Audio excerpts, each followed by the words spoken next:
La fotosíntesis es un proceso que se da en diversidad de bacterias eucariotas unicelulares, así como en plantas vasculares que le permite a los organismos autótrofos fabricar su propio alimento.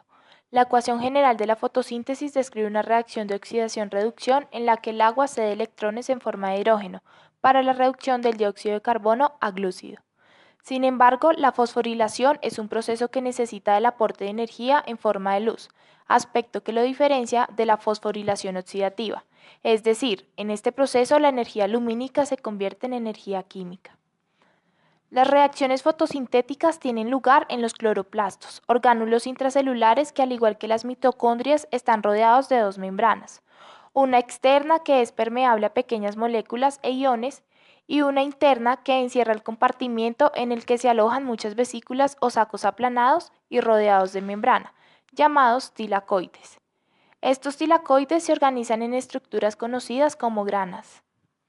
La membrana interna también recubre una fase acuosa que contiene la mayoría de las enzimas que son necesarias para que se lleven a cabo las reacciones de asimilación del carbono. Esta se conoce como el estroma. Los pigmentos más importantes que absorben la luz en las membranas de los tilacoides son las clorofilas, moléculas con átomos de nitrógeno coordinados con un átomo de magnesio que facilita la interacción con la luz. Aunque los cloroplastos poseen tanto clorofila A como clorofila B, la mayoría de plantas contienen aproximadamente el doble de clorofila A que de clorofila B.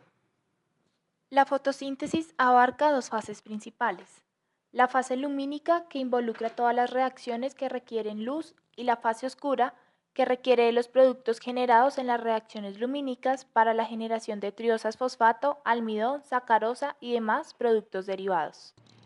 En la fase lumínica, el primer complejo denominado fotosistema 2 estimula la fotólisis del agua a partir de la energía lumínica mediante la inserción de electrones y la liberación de protones y de oxígeno.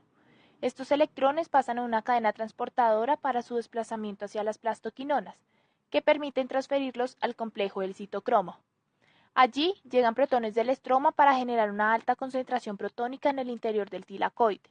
El proceso se continúa en las plastocianinas, que se encargan de transferir los electrones al fotosistema 1, que emplea además la energía solar para ceder los electrones de la ferroxina, y finalmente a la NADP reductasa, las cuales emplea para transformar el poder reductor NADP+ en NADPH.